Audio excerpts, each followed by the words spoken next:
प्रकरण 3 देश भाषा काव्य।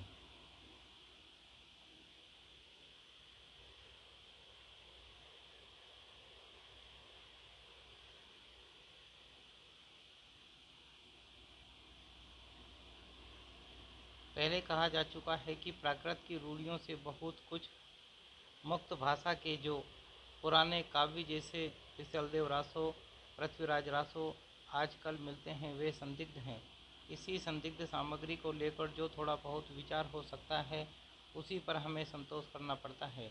इतना अनुमान तो किया जा सकता है कि प्राकृत पढ़े हुए पंडित ही उस समय कविता नहीं करते थे। जन जागरण की कविता में गीत, दोहे आदि प्रचलित चले जाते रहे होंगे जिन्हें पंडित लोग गंवारू समझते रहे होंगे। ऐसी कविताएं राजसभाओं तक भी पहुंच जाती रही होगी। राजा भोज जस मुसरचंद कहने वालों के सिवा देश भाषा में सुंदर भाव भरी कविता करने वाले भी अवश्य ही रहे होंगे। राजसभाओं में सुनाए जाने वाले नीति, श्रृंगार आदि विषय प्रायः दोहों में कहे जाते थे और वीर रस के पद 56 में। राजाश्रित कवि अपने राजाओं के शौर्य, पराक्रम और प्रताप का वर्णन अनूठी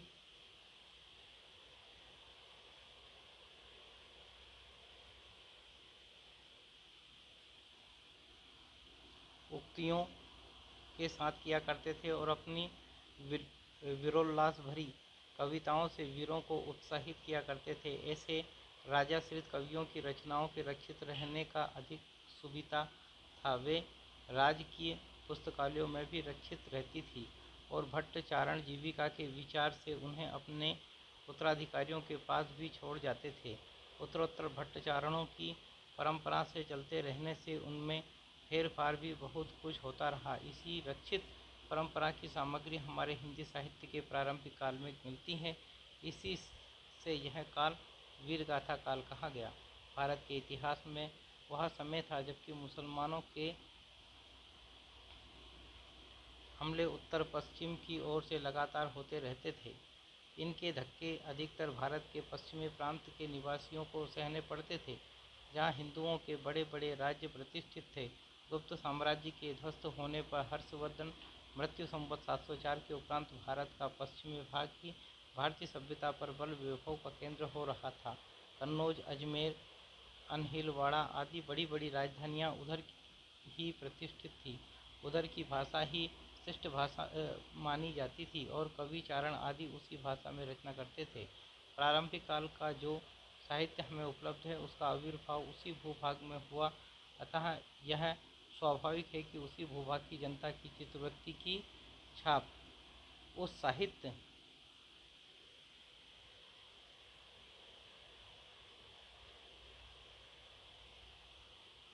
पर हो। हर्षवर्धन के उपरांत ही साम्राज्य भावना देश से अंतर्हित हो गई थी और खंड खंड होकर जो गहरवार, चौहान, चंदेल और परिहार आदि राजपूत राज्य पश्चिम की ओर प्रतिष्ठित थे, वे अपने प्रभाव की वृद्धि के लिए परस्पर लड़ा करते थे। लड़ाई किसी आवश्यकतावश नहीं होती थी, कभी कभी तो शौर्य प्रदर्शन मात्र के लिए यूं ही मोल ली जाती थी। बीच बीच में मुसलमानों के भी हमले होते रहते थे। सारांश यह कि जिस समय से हमारे हिंदी साहित्य का अभ्युदय होता है वह लड़ाई भिड़ाई का समय था, वीरता के गौरव का समय था और सब बातें पीछे पड़ गई थी।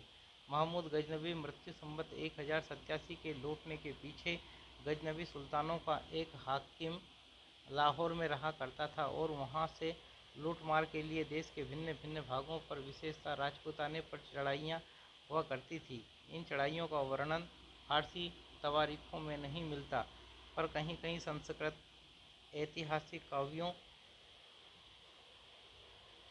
में मिलता है। सांभर अजमेर का चौहान राजा दुर्लभ राजदूती मुसलमानों के साथ युद्ध करने में मारा गया था। अजमेर बसाने वाले अजय देव ने मुसलमानों को परास्त किया था। अजय देव के पुत्र अणोराज आना के समय में मुसलमानों की सेना फिर पुष्कर की घाटी लांघकर उस स्थान पर जा पहुंची जहां अब आना सागर है। अरणोराज ने उस सेना का संहार कर बड़ी भारी विजय प्राप्त की। वहां म्लेच्छ मुसलमानों का रक्त गिरा था। इससे उस स्थान को अपवित्र मानकर वहाँ अर्णोराज ने एक बड़ा तालाब बनवा दिया जो आना सागर कहलाया। आना के पुत्र विसलदेव विग्रहराज चतुर्थ के समय में वर्तमान किशनगढ़ राज्य तक मुसलमानों की सेना चढ़ाई, जिसे परास्त कर विसलदेव आर्यावर्त से मुसलमानों को निकालने के लिए उत्तर की ओर बढ़ा। उसने दिल्ली और हाँसी के प्रदेश अपने राज्य में मिलाए और आर्यावर्त के एक बड़े भूभाग से मुसलमानों को निकाल दिया। इस बात का उल्लेख दिल्ली में अशोक लेख वाले शिवालिक स्तंभ पर खुदे हुए विसलदेव के संवत 1900 विक्रम संवत 1220 के लेख में पाया जाता है।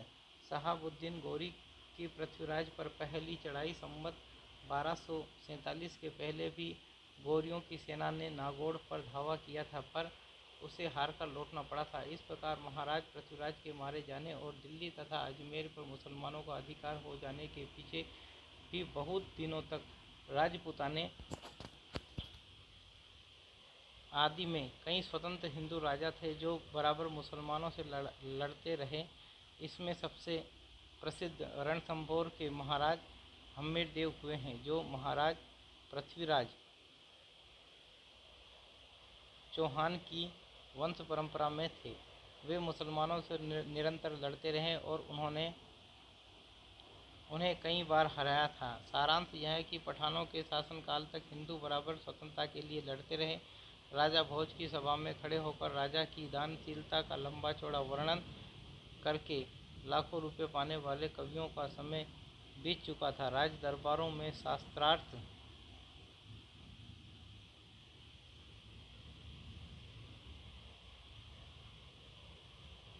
की वह धूम नहीं रह गई थी। पंडित के चमत्कार पर पुरस्कार का विधान भी ढीला पड़ गया था। उस समय तो जो भाट या चारण किसी राजा के पराक्रम, विजय, शत्रुकन्या हरण आदि का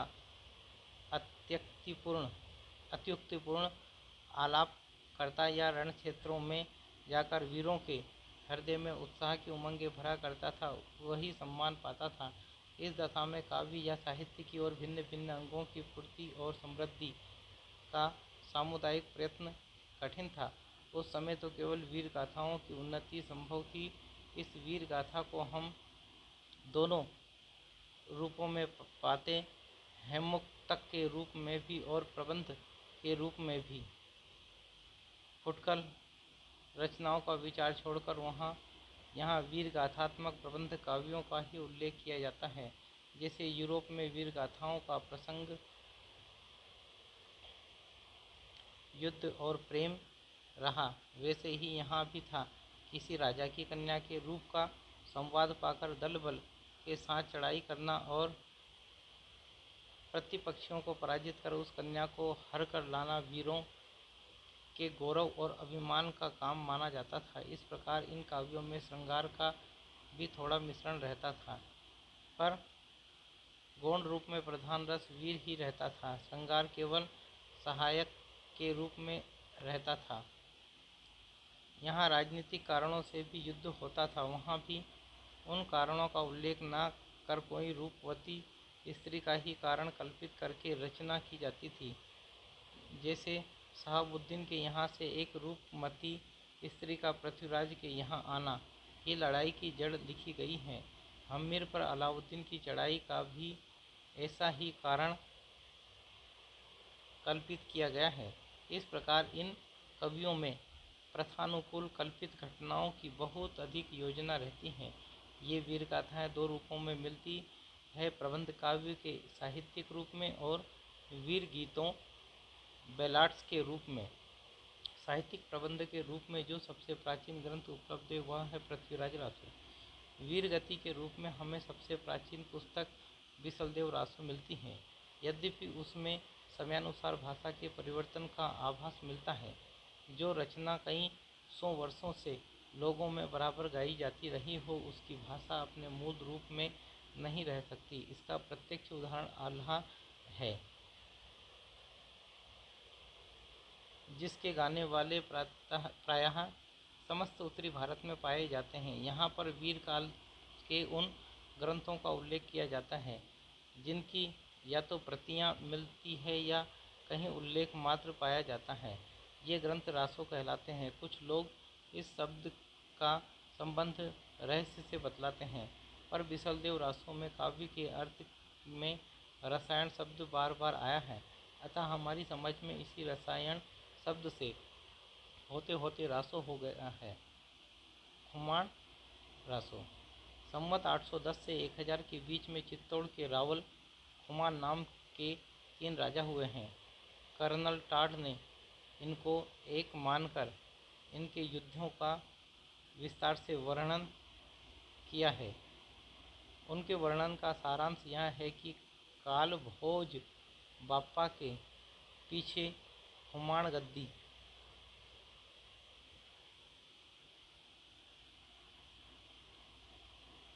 पर बैठा, जिसका नाम मेवाड़ के इतिहास में प्रसिद्ध है और जिसके समय में बगदाद के खलीफा अल-मामू ने चित्तौड़ पर चढ़ाई की।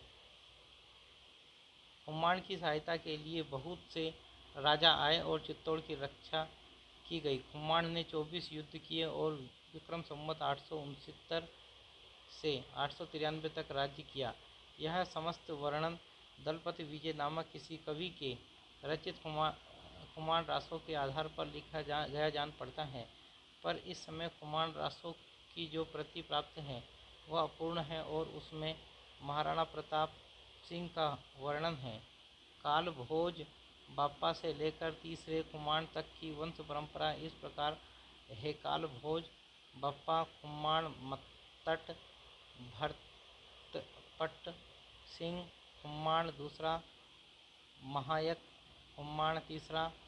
काल भोज का समय विक्रम संवत 791 से 810 तक है और तीसरे खुमान के उत्तराधिकारी भरतपट्ट दूसरे के समय के 2 शिलालेख विक्रम संवत 999 और 1000 के मिले हैं।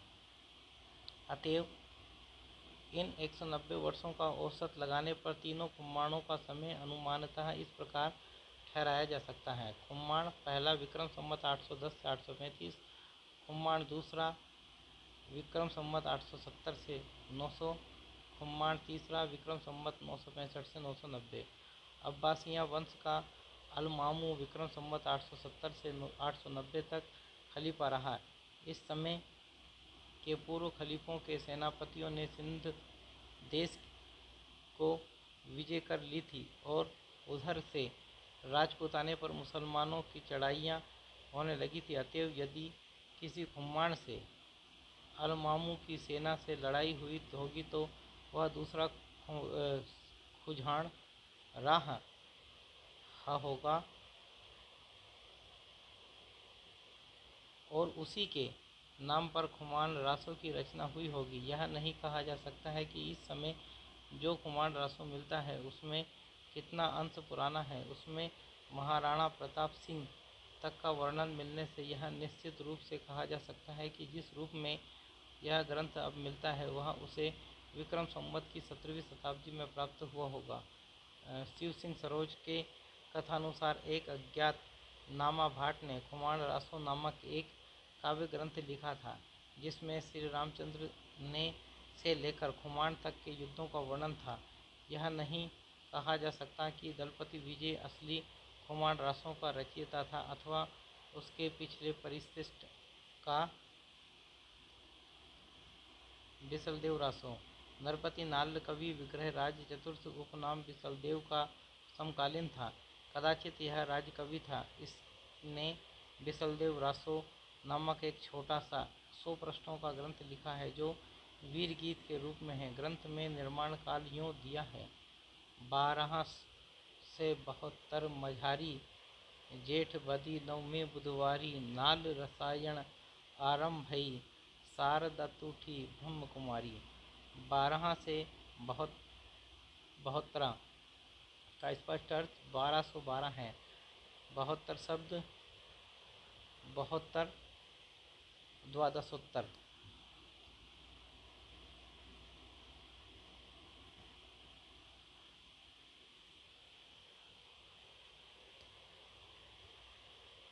का रूपांतर है। अतः 12 से 72 का अर्थ द्वादशोत्तर 12 से अर्थात 1212 होगा। गणना करने पर विक्रम संवत 1212 में ज्येष्ठ बदी नवमी को बुधवार ही पड़ता है। कवि ने अपने रासों में सर्वत्र वर्तमान काल का ही प्रयोग किया है, जिससे वह बिसलदेव का समकालीन जान पड़ता है। विग्रहराज चतुर्थ बिसलदेव का समय भी 1220 के आसपास है। उसके शिलालेख भी संवत 1210 और 1220 के प्राप्त हैं। बिसलदेव रासों के 4 खंड हैं। यह खंड लगभग 2000 चरणों में समाप्त हुआ है। इसकी कथा का सार यूँ है। खंड 1 मालवा के भोज परमार की पुत्री राजमती से सांभर के बिसलदेव का विवाह होना। खंड 2 बिसलदेव का राजमती से रूठकर उड़ीसा की ओर प्रस्थान करना तथा वहां 1 वर्ष रहना। खंड 3 राजमती का विरह वर्णन तथा बिसलदेव का उड़ीसा से लौटना। खंड 4 भोज का अपनी पुत्री को अपने घर लीवा ले जाना तथा बिसलदेव का वहां जाकर राजमती को फिर चित्तौड़ लाना। दिए हुए संवत के विचार से कवि अपने चरित नायक का समसामयिक जान पड़ता है, पर वर्णित घटनाएं विचार करने पर बिसलदेव के बहुत पीछे की लिखी जान पड़ती हैं। तब कि उनके संबंध में कल्पना की गुंजाइश हुई होगी। यह घटनात्मक काव्य नहीं है, वर्णनात्मक है। इसमें 2 ही घटनाएं हैं, बिसलदेव का विवाह और उनका उड़ीसा जाना। इनमें से पहली बात तो कल्पना प्रसूत प्रतीत होती है। बिसलदेव से 100 वर्ष पहले ही धार के प्रसिद्ध परमार राजा भोज का देहांत हो चुका था, अतः उनकी कन्या के साथ बिसलदेव का विवाह किसी पीछे के कवि की कल्पना ही प्रतीत होती है। उस समय मालवा के भोज नाम का कोई राजा नहीं था। बिसलदेव की एक परंपरा वंश की रानी थी। यह बात परमार वंश की रानी थी। यह बात परंपरा से अवश्य प्रसिद्ध चली आती थी, क्योंकि इनका उल्लेख पृथ्वीराज रासों में भी है। इसी बात को लेकर पुस्तक में भोज का नाम रखा हुआ जान पड़ता है। अथवा यह हो सकता है कि धार के परमारों की उपाधि ही भोज रही हो और उस आधार पर कवि ने उसका केवल यह उपाधि सूचक नाम ही दिया हो, असली नाम ना दिया हो। कदाचित इन्हीं में से किसी की कन्या के साथ बिसलदेव का विवाह हुआ हो। परमार कन्या के संबंध में कई स्थानों पर जो वाक्य आए हैं, उस पर ध्यान देने से यह सिद्धांत पुष्ट होता है कि राजा भोज का नाम कहीं पीछे से न मिलाया गया हो। जैसे जन्मी गोरी तू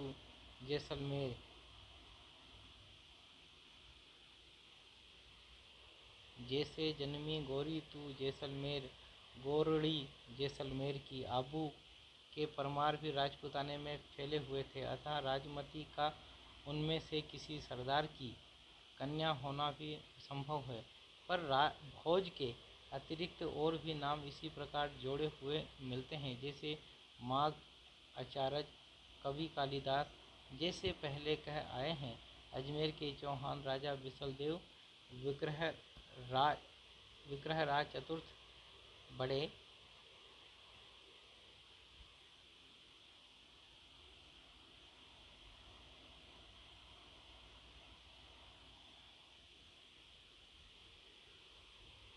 वीर और प्रतापी थे और उन्होंने मुसलमानों के विरुद्ध कई चढ़ाइयाँ की थी और कई प्रदेशों को मुसलमानों से खाली कराया था। दिल्ली और झांसी के प्रदेश इन्हीं ने अपने राज्य में मिलाए थे। इनके वीर चरित्र का बहुत कुछ वर्णन इनके राजकवि सोमदेव रचित ललित विग्रहराज नाटक संस्कृत में है, जिसका कुछ अंश बड़ी बड़ी शिलाओं पर खुदा हुआ मिला है और राजपूताना म्यूजियम में सुरक्षित है। पर नाल के इस बिसलदेव रासों में जैसा कि होना चाहिए था, न तो उक्त वीर राजा की ऐतिहासिक चढ़ाइयों का वर्णन है, न उसके शौर्य पराक्रम का। संगार रस की दृष्टि से विवाह और रूठकर विदेश जाने का प्रेषित पत्रिका के वर्णन के लिए मनमाना वर्णन है। अतः इस छोटी सी पुस्तक को बिसलदेव ऐसे वीर का रासो कहना खटकता है। पर जब हम देखते हैं कि यह कोई काव्य ग्रंथ नहीं है, केवल गाने के लिए इसे रचा गया था, तो बहुत कुछ समाधान हो जाता है।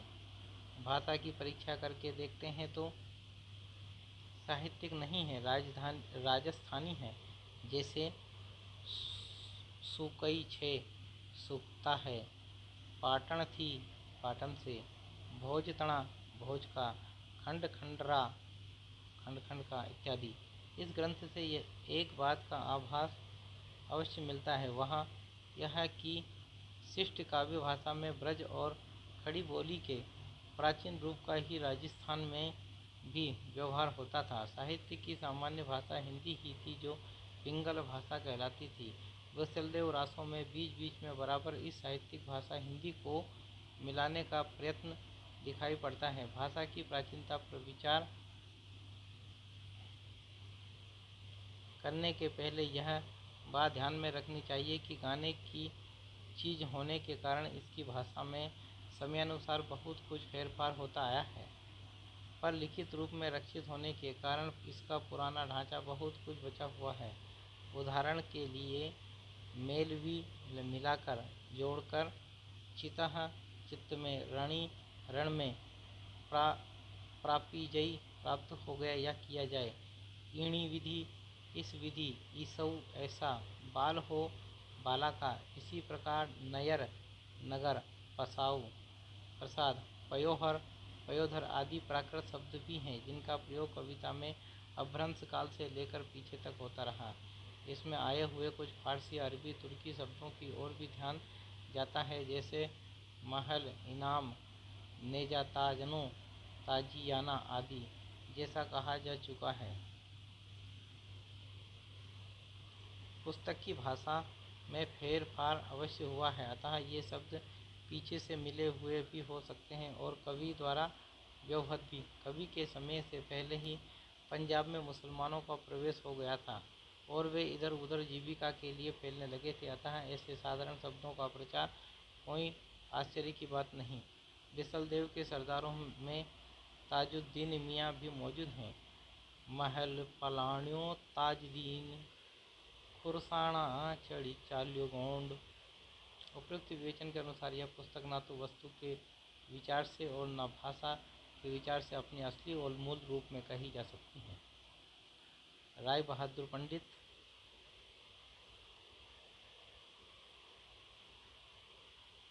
गौरीशंकर हीराचंद ओझा ने इसे हमीर के समय की रचना कहा है। राजपुताने का इतिहास भूमि का पृष्ठ 19 यह नरपति नाल्य की पोथी का विकृत रूप अवश्य है, जिसके आधार पर हम भाषा और साहित्य संबंधी कई तथ्यों पर पहुँचते हैं। ध्यान देने की पहली बात है राजपुताने की एक भाट का अपनी राजधानी में हिंदी का मेल करना, जैसे मोती का आँखा किया, चंदन काठ का मांडवो, सोना की चोरी, मोती की माला इत्यादि। इससे यह सिद्ध हो जाता है कि प्रादेशिक बोलियों के साथ साथ ब्रज या मध्य देश की भाषा का आश्रय लेकर एक सामान्य साहित्यिक भाषा भी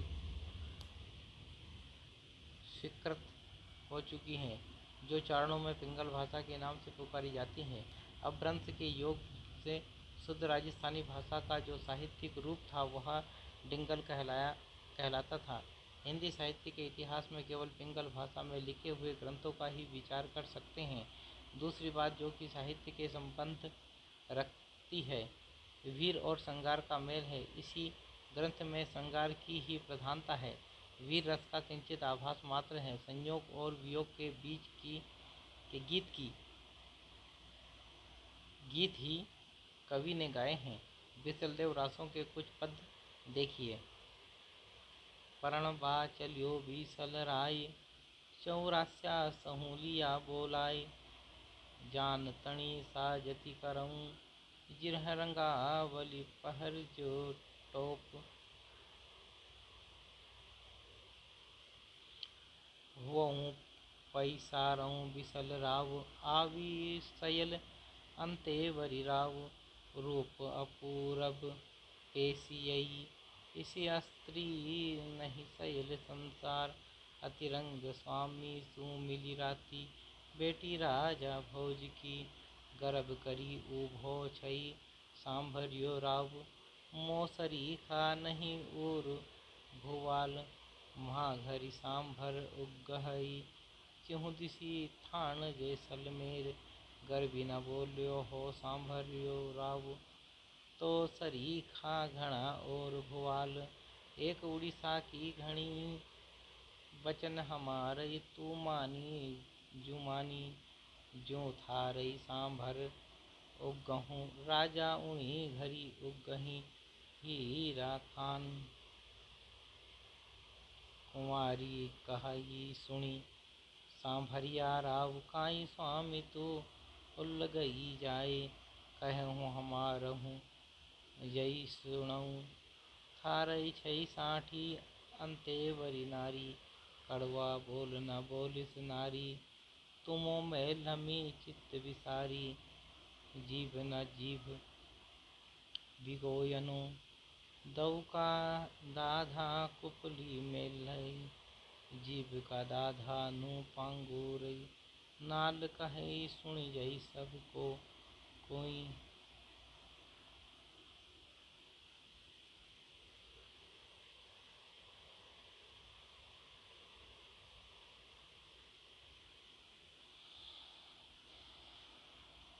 आव्यो राजा मास बसंत गड़माही गुड़ी उछिली जय धन मिलती अंग संभार मान भंग हो तो बाल हो इणी परी रहता राज दुआरी चंद बरदाई संमत 1225 से 1249। ये हिंदी के प्रथम महाकाव्य माने जाते हैं और इनका पृथ्वीराज रासो हिंदी का प्रथम महाकाव्य है। चंद दिल्ली के अंतिम हिंदू सम्राट महाराज पृथ्वीराज के सामंत और राजकवि प्रसिद्ध हैं। इससे इनके नाम के भावुक हिंदुओं के लिए एक विशेष प्रकार का आकर्षण है। रासों के अनुसार ये भट्ट जाति के जगात नामक गोत्र के थे। इनके पूर्वजों की भूमि पंजाब थी, जहाँ लाहौर में इनका जन्म हुआ था। इनका और महाराज पृथ्वीराज का जन्म एक ही दिन हुआ था और दोनों ने एक ही दिन यह संसार भी छोड़ा। यह महाराज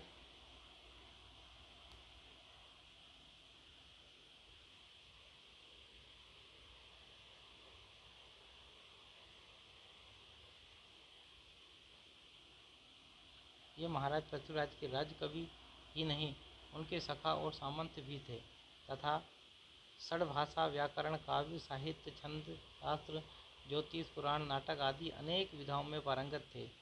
इन्हें जालंधरी देवी का इष्ट था, जिसकी कृपा से ये अदृष्ट काव्य भी कर सकते थे। इनका जीवन पृथ्वीराज के जीवन के साथ ऐसा मिला जुला था कि अलग नहीं किया जा सकता। युद्ध में, आखेट में, सभा में, यात्रा में सदा महाराज के साथ रहते थे और जहाँ भी बातें होती थी सब में सम्मिलित रहते थे। पृथ्वीराज 2500 पृष्ठों का बहुत बड़ा ग्रंथ है, जिसमें 69 समय सर्ग या अध्याय हैं। प्राचीन समय में प्रचलित प्रायः सभी छंदों का व्यवहार हुआ है। मुख्य छंद हेक, वित्त, छप्पन, दूहा, तोमर, त्रोटक, काहा और आर्या जैसे कादंबरी के संबंध में प्रसिद्ध है कि उसका पिछला भाग बाण के पुत्र ने पूरा किया है। वैसे ही रासों के पिछले भाग का भी चंद के पुत्र जल्हण द्वारा पूर्ण किया जाना कहा जाता है। रासों के अनुसार जब शहाबुद्दीन गौरी पृथ्वीराज को कैद करके गजनवी ले गया, तब कुछ दिनों पीछे चंद भी वहीं गए। जाते समय कवि ने अपने पुत्र जल्हण के हाथ में रासों की पुस्तक देकर उसे पूर्ण करने का संकेत दिया। जल्हण के हाथ में रासों के सौंपे जाने और उसके पूरे किए जाने का उल्लेख रासों में है। पुस्तक जल्हण हत दे चली गज्जन नृपकाज, रघुनाथ चरित हनुमंत कृत भूप भोज उद्धरिये जिमी, पृथ्वीराज सुजस कवि चंद कृत चंद नंद उद्धरिये तिमी। पृथ्वीराज रासों में आबू के यज्ञकुंड से 4 क्षत्रिय कुलों की उत्पत्ति तथा चौहानों के अजमेर में राजस्थान से लेकर पृथ्वीराज के पकड़े जाने तक का सविस्तार वर्णन है। इस ग्रंथ के अनुसार पृथ्वीराज अजमेर के चौहान राजा सोमेश्वर के पुत्र और अरणोराज के पौत्र थे। सोमेश्वर का विवाह दिल्ली के तोमर राजा अनंतपाल के कन्या से हुआ। अनंगपाल की दो कन्याएं थी, सुंदरी और कमला। सुंदरी का विवाह कन्नौज के राजा विजयपाल के साथ हुआ और इस संयोग से जयचंद्र राठौर की उत्पत्ति हुई।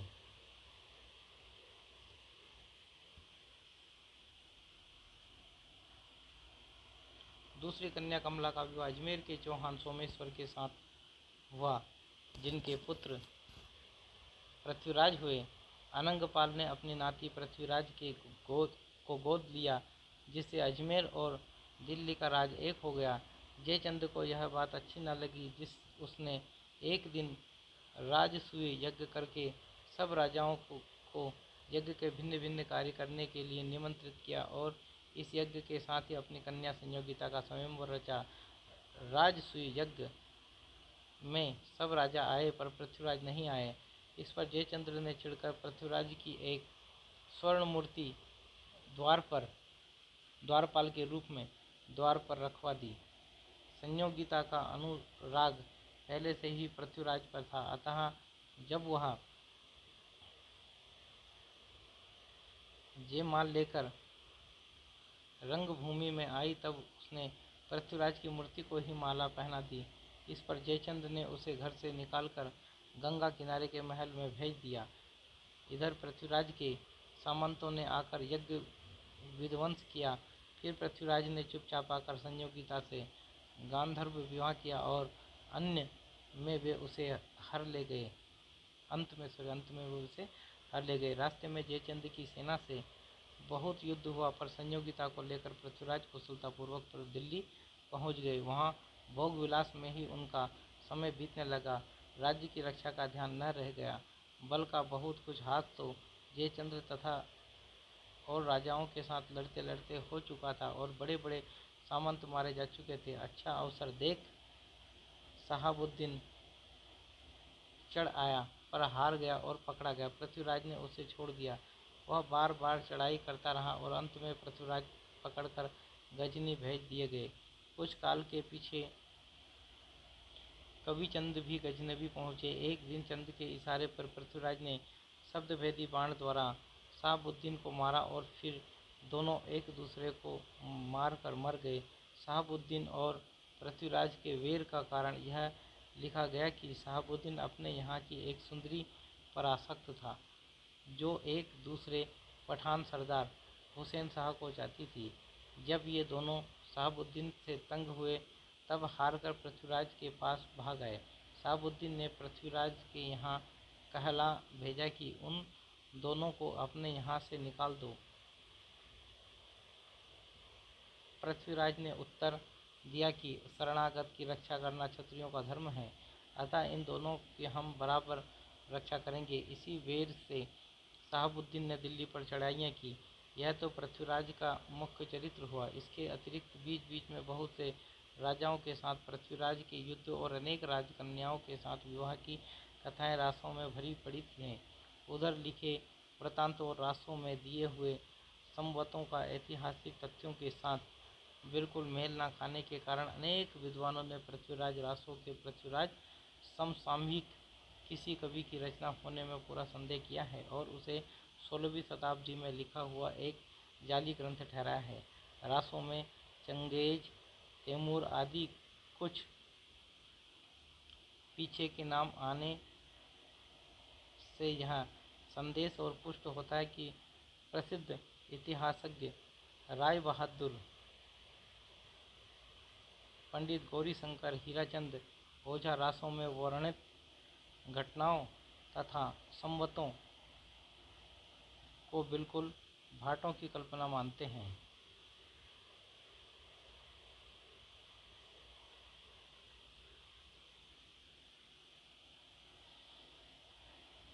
पृथ्वीराज की राजसभा के काश्मीरी कवि जयानक ने संस्कृत में पृथ्वीराज विजय नामक एक काव्य लिखा जो पूरा नहीं मिलता है। उसमें दिए हुए संवत तथा घटनाएं ऐतिहासिक खोज के अनुसार ठीक ठहरती है। उसमें पृथ्वीराज की माता का नाम कर्पूर देवी लिखा है, जिसका समर्थन हांसी के शिलालेख से भी होता है। उक्त ग्रंथ अत्यंत प्रामाणिक और समसामयिक रचना है।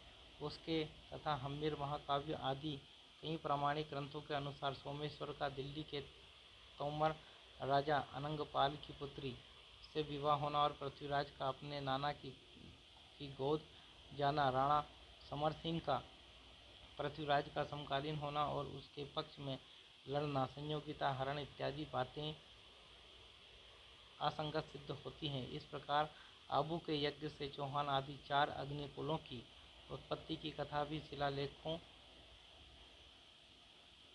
की जांच करने पर कल्पित ठहरती है, क्योंकि इनमें से सोलंकी, चौहान आदि कई कुलों के प्राचीन राजाओं के शिलालेख मिले हैं, जिनमें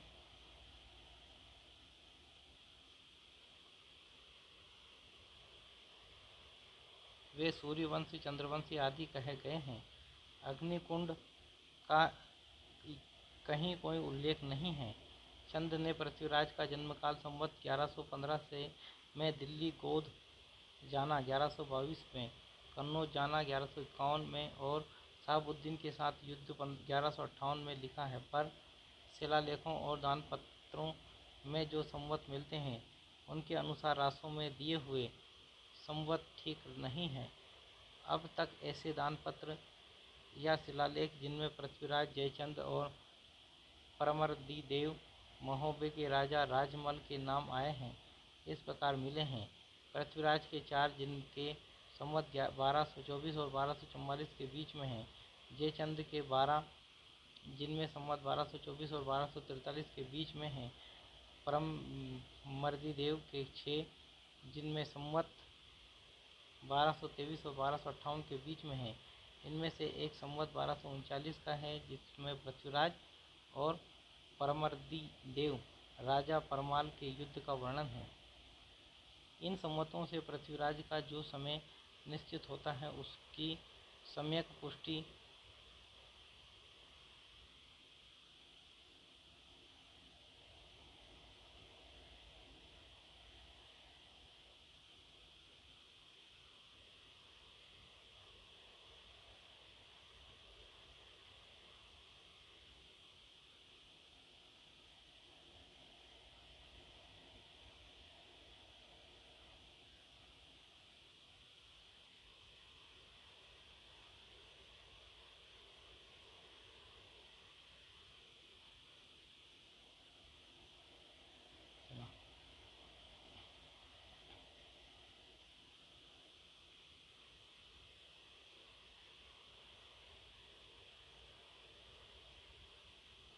चंद ने पृथ्वीराज का जन्मकाल संवत 1115 में, दिल्ली के गोद जाना 1122 ईस्वी में, कन्नौज जाना 1151 में और शहाबुद्दीन के साथ युद्ध 1158 में लिखा है, पर शिलालेखों और दान पत्रों में जो संवत मिलते हैं उसके अनुसार रासों में दिए हुए संवत ठीक नहीं है। अब तक ऐसे दान पत्र का शिलालेख जिसमें पृथ्वीराज, जयचंद और परमर्दी-देव महोबा के राजा परमाल के नाम आए हैं, इस प्रकार मिले हैं। पृथ्वीराज के 4 जिनमें संवत 1224 से 1244 के बीच में, जयचंद के 12 जिनमें संवत 1224 से 1243 के बीच में और परमर्दी-देव के 6 जिनमें संवत 1223 और 1254 के बीच में हैं। इनमें से एक संवत 1239 का है, जिसमें पृथ्वीराज और परमर्दी-देव राजा परमाल के युद्ध का वर्णन है। इन संवतों में पृथ्वीराज का जो समय निश्चित होता है उसकी सम्यक पुष्टि फारसी तवारीखों में भी हो जाती है। फारसी इतिहासों के अनुसार शहाबुद्दीन के साथ पृथ्वीराज का प्रथम युद्ध 587 हिजरी विक्रम संवत 1248 से सन 1191 में हुआ। विक्रम संवत 1248 से 1191 हुआ, अतः इन संवतों के ठीक होने में किसी प्रकार का संदेह नहीं। पंडित मोहनलाल विष्णुलाल पंड्या ने रासों के पक्ष समर्थन में इस बात की ओर ध्यान दिलाया कि रासों के सब संवतों में यथार्थ संवतों 90 से 91 वर्ष का अंतर एक नियम से पड़ता है। उन्होंने यह विचार उपस्थित किया कि अंतर भूल नहीं है, बल्कि किसी कारणों से रखा गया है। इसी धारणा को लिए हुए उन्होंने रासों के इस दोहे को पकड़ा। एकादश से पंचदह विक्रम साक आनंद तिहिर पूजे पुरहरण को भय पृथ्वी राज नरिंद। और विक्रम साक आनंद का अर्थ किया आ शून्य और नंद 9 अर्थात 90 रहित विक्रम संवत। अब क्यों ये 90 वर्ष घटाए गए, इनका वे कोई उपयुक्त कारण नहीं बता सके। नंदवंशी शूद्र थे, इसलिए उनका राजकत्व राजपूत भाटों ने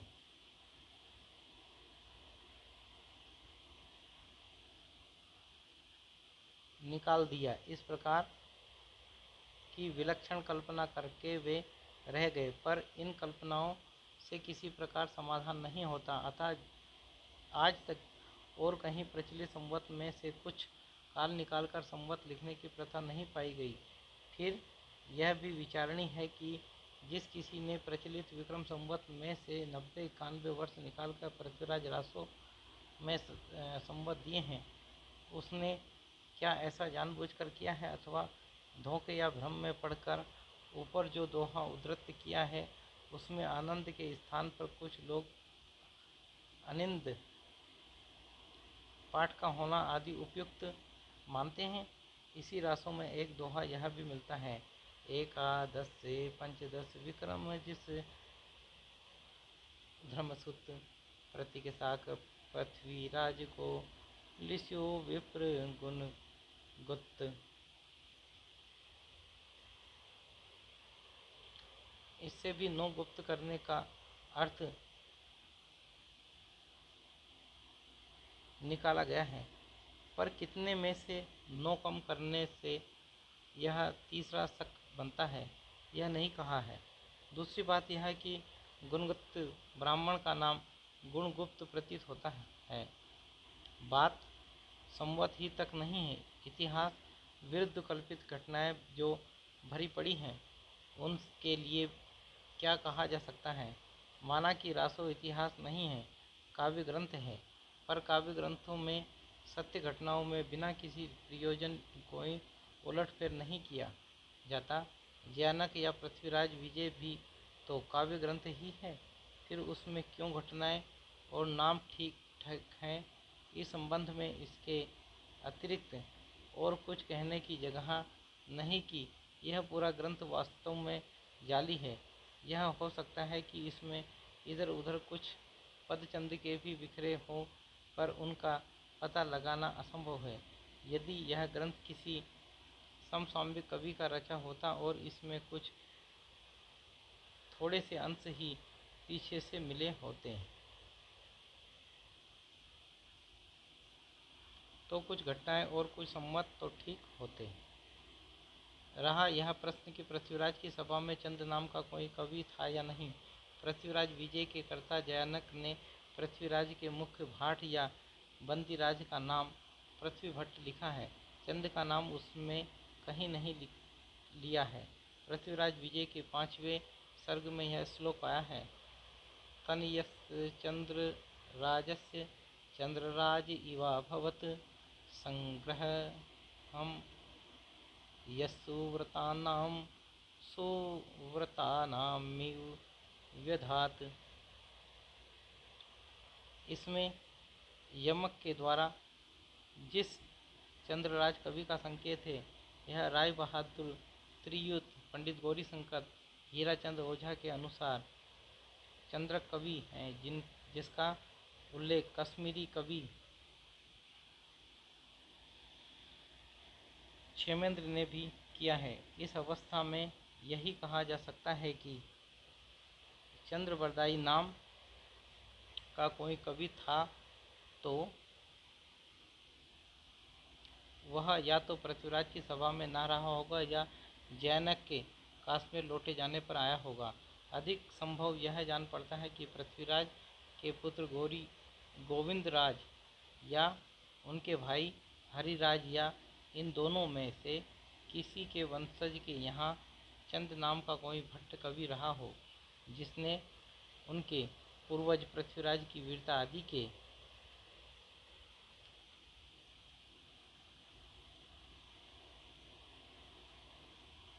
वर्णन में कुछ रचना की हो।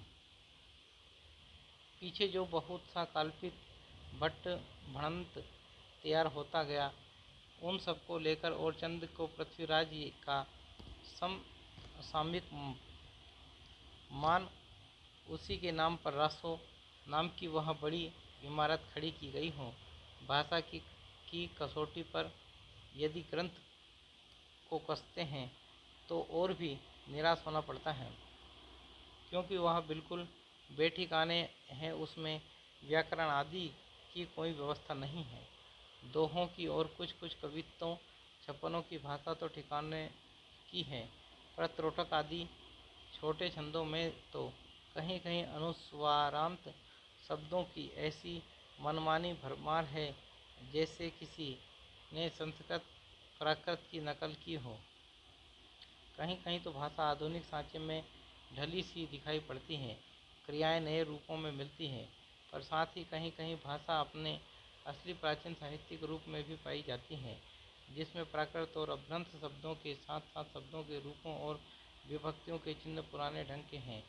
इस दशा में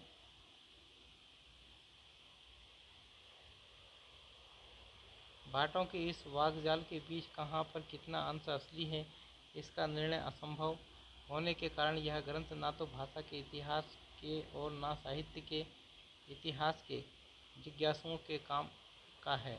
महोपाध्याय पंडित हरप्रसाद शास्त्री ने 1909 से 1913 तक राजपुताने में प्राचीन ऐतिहासिक काव्यों की खोज में 3 यात्राएं की थी।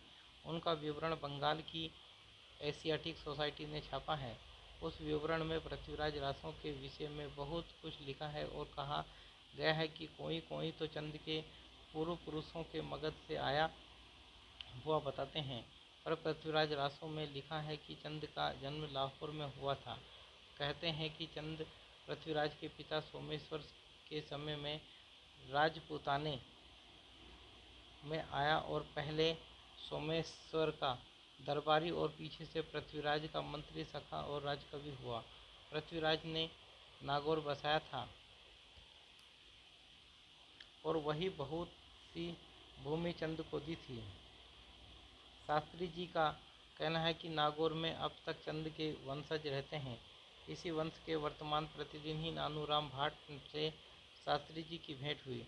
उनसे उन्हें चंद का वंश वृक्ष प्राप्त हुआ, जो इस प्रकार है।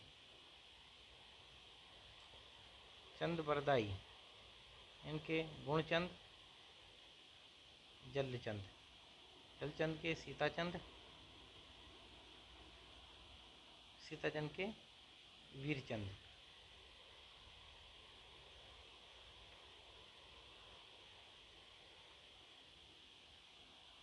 वीरचंद के फिर हरिचंद, हरिचंद के रामचंद और रामचंद के विष्णुचंद, उद्धरचंद, रूपचंद, बुद्धचंद, देवचंद और सूरदास। बुद्धचंद के खेमचंद, गोविंदचंद, गोविंदचंद्र के जयचंद, मदनचंद, शिवचंद, बलदेवचंद। मदनचंद के चौथचंद, बेनीचंद, बेनीचंद के गोकुलचंद, वसुचंद, लेखचंद। गोकुलचंद के कर्णचंद, कर्णचंद के गुण गंगचंद और मोहनचंद। मोहनचंद के जगन्नाथ और रामेश्वर। फिर रामेश्वर के गंगाधर, भगवान सिंह, कर्म सिंह, माथुर सिंह, और बाग गोविंद सिंह।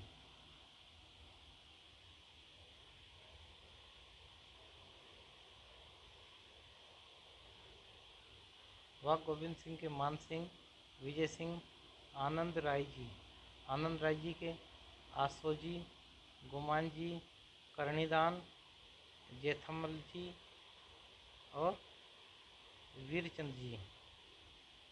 कर्णिदान के घमंडी राम जी और बुद्ध जी। घमंडी राम जी के वृद्धिचंद जी और नानू राम।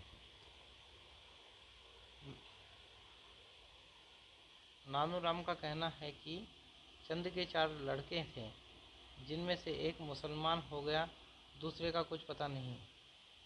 तीसरे के वंशज अम्भोर में जा बसे और चौथे का वंश नागौर में चला। पृथ्वीराज रासों में चंद के लड़कों का उल्लेख इस प्रकार है। दहती पुत्र कविचंद के सुंदर रूप सुजान, एक जल गुण पावरो गुण समुंद ससभान। पृथ्वीराज रासों में कविचंद्र के 10 पुत्रों के नाम दिए हैं। सूरदास की साहित्यिक लहरी की टीका में एक पद ऐसा आया है जिसमें सूर्य की वंशावली दी है। वह पद है, पृथ्वी ही प्रभु यज्ञ थे प्रगट अद्भुत रूप, ब्रह्म राव विचार ब्रह्म राखु नाम अनूप, पान पये देवी दियो शिवादि सुर सुख पाए, कम हो दुर्ग पुत्र तेरो भयो अति अधिकाय, पारी पायन सुरन के सुर सहित स्तुति कीन, तासु वंश प्रशंस में भोचंद चारु नवीन, भूप पृथ्वीराज दीन हो तिन्हें ज्वाला देश, तने ताके 4 कीनो प्रथमा आप नरेश, दूसरे गुणचंद ता सुत शीलचंद स्वरूप।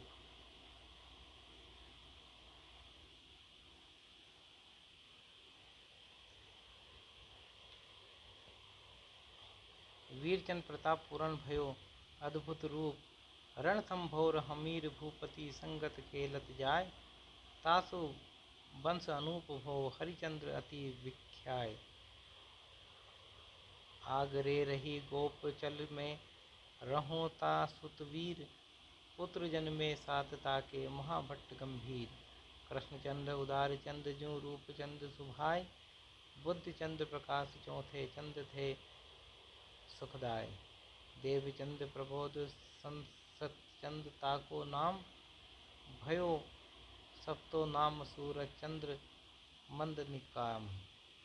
इन दोनों वंशावलियों के मिलाने पर मुख्य भेद यह प्रकट होता है कि नानू राम ने जिनको जलचंद की वंश परंपरा में बताया है, उक्त पद में उन्हें गुणचंद की परंपरा में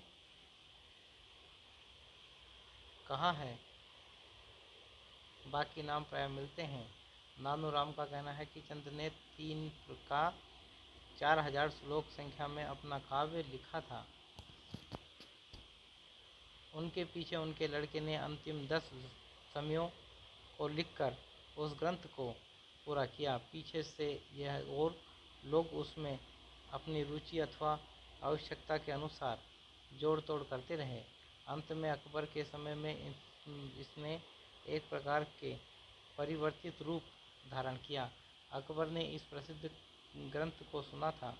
उसके इस प्रकार उत्साह प्रदर्शन पर कहते हैं कि उस समय रासो नामक अनेक ग्रंथों की रचना की गई। नानू राम का कहना है कि असली पृथ्वीराज रासो की प्रति मेरे पास है, पर उन्होंने महोबा समय की जो नकल महोपाध्याय पंडित हरप्रसाद शास्त्री को दी थी, वह और भी उठपटांग और रद्दी है। पृथ्वीराज रासो के पद्मावती समय के कुछ पद नमूने के लिए दिए जाते हैं। हिंदुवान थान उत्तम सुदेश, तहाँ उदित दिल्ली सुदेश, सबरी नरेश चहु आन थान पृथ्वीराज, तहाँ राजंत भान संभरी नरेश, समीस पुत देवत रूप अवतार धत, जिहि पकरी साह सादाह साहाबलीन, तिहु बेर करी पानी पनीह, संगिनी सुसद गुनी चढ़ी जंजीर नुक्कड़ना शब्द बेदंत तीर मनहु कला सब सस भान कला 16 सो बन्नीय बाल भेष ससिता समीप अमृत रस पिन्नीय विगसी कमल शीघ्र भमर बेनु खंजन मृग लट्टीय हीर कीर अरुबिंब मोती नखी सिख अहि गुट्टिय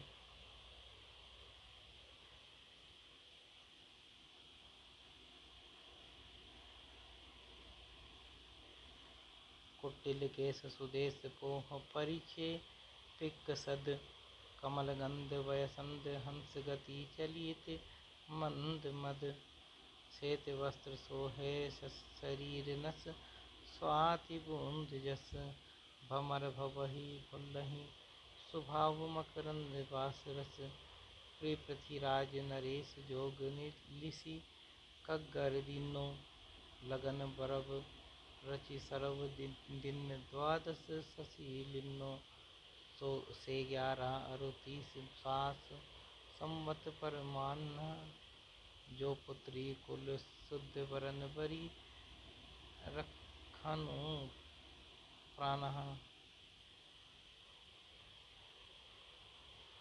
दिखंत दिठी उचिरिय वर इक पल्लक विलंब न करिए अलगार रयन दिन पंच मही जो रुकुमैनी कन्हर बरिय संगत ससिय लिए सहस बाल रुक्मिणीय जेम लज्जत मराल कुजियत गौरी शंकर मनाय उदछी नई अंक करी लगिए पाय फिर देसी देसी प्रतिराज राज हंसी मुद मुद चरपट लाज बलजी घोर निशान राम चौहान चहों दिस सकल सूर सामंत समरी बल चंद्र मंत्र तिस उट्टी राज पृथ्वी राज बाग मनोलग वीर नट कड़त तेज मन भेग लगत मनो बिजु झट घट थकी रहे सुर कोतिक गगन रंगन मगन भई सोन धर हरदी हरसी वीर जग्गे तुलसी हुरेहूँ रंग नवृत्वर सुरासान मुल्तान संधार मीरम बलस स्यो बलम तेग अचूक तीरम रोहंगी फिरंगी हलब्बी सुमानी ठटी ठट भल्लो चिढ़ालम निशानी मंजारी चसी मुक जम्बुक लारी हजारी हजारी हुके जोध भारी 4 से 5 भट्ट केदार मधुकर कवि संवत 1224 से 1243।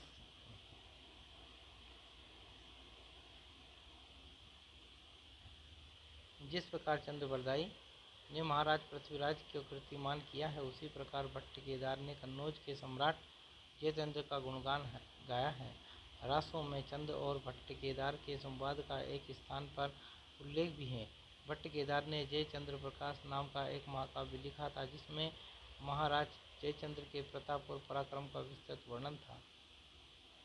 इसी प्रकार का जयमयंक जसचंद्रिका नामक एक बड़ा ग्रंथ मधुकर कवि ने भी लिखा था, पर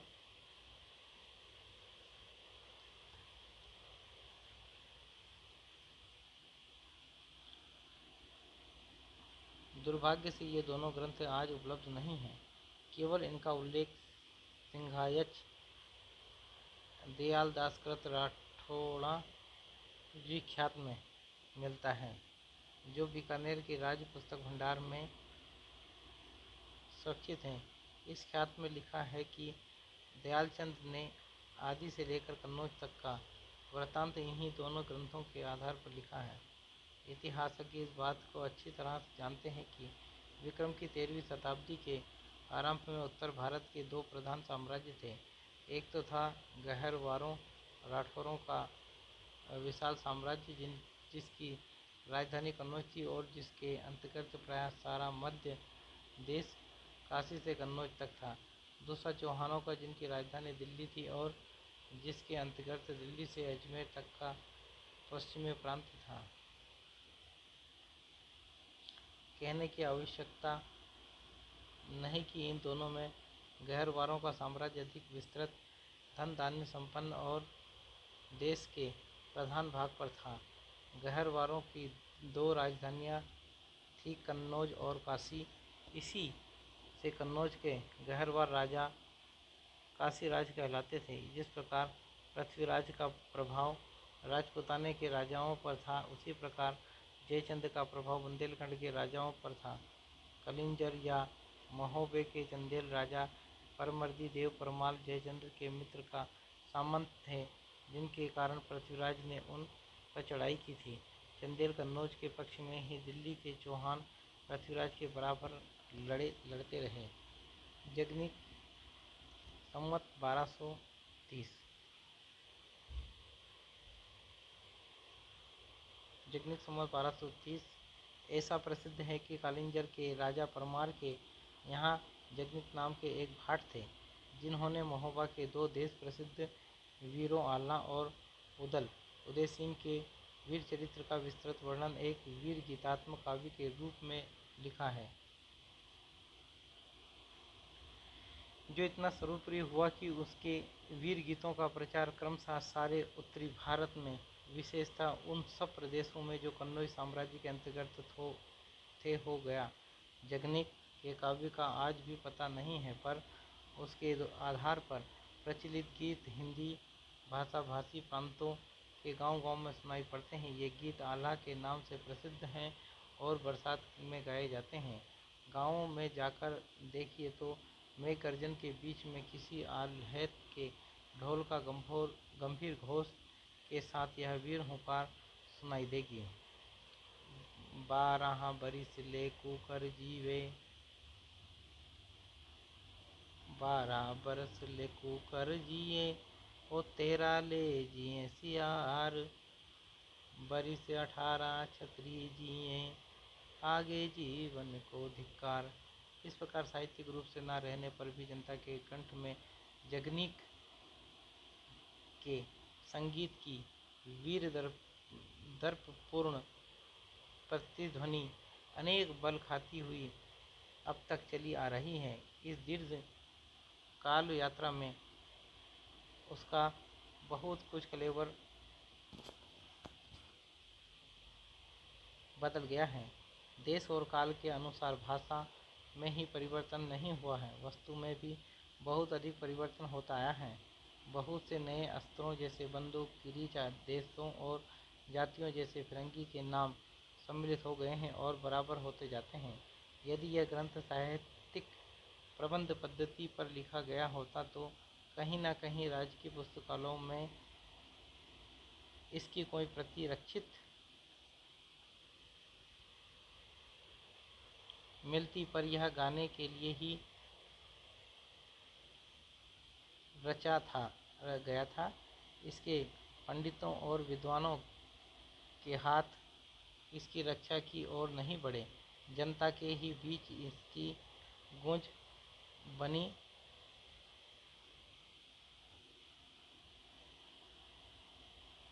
रही, पर यह गूंज मात्र है, मूल शब्द नहीं। आल्हा का प्रचार यूँ तो सारे उत्तर भारत में है, पर बांसवाड़ा इसका केंद्र माना जाता है, जहाँ इसे गाने वाले बहुत अधिक मिलते हैं। बुंदेलखंड में विशेषतः महोबे के आसपास भी इसका चलन बहुत है। इन गीतों के समुच्चय को सर्वसाधारण आल्हा खंड कहते हैं, जिससे अनुमान होता है कि आल्हा संबंधी ये वीर गीत जगनिक के रचे उस बड़े काव्य के एक खंड के अंतर्गत थे जो चंदेलों की वीरता के वर्णन में लिखा गया होगा। आल्हा और उदल परमाल के सामंत थे और बनाफर शाखा के छत्री थे। इन गीतों का एक संग्रह आल्हा खंड के नाम से छपा है। फर्रुखाबाद के तत्कालीन कलेक्टर मिस्टर चार्ल्स इलियट ने पहल इन गीतों का संग्रह करके छपवाया था। श्रीधर, इन्होंने संवत 1454 में रणमल्ल छंद नामक एक काव्य रचा, जिसमें ईडर के राठौर राजा रणमल्ल की उस विजय का वर्णन है जो उसने पाटन के सूबेदार जफर खां पर प्राप्त की थी। एक पद नीचे लिखा जाता है। ढई ढमई ढम ढमकार ढंकर ढोल ढोली जंगिया, सुर कर ही रण सहनाई समूहिर सरस रसी समरंगिया। कल कल ही काहल कोडी कल रवि कुमल कायर थर हरई संचरई सक सुरतान साहन साहसी सवि संगरई।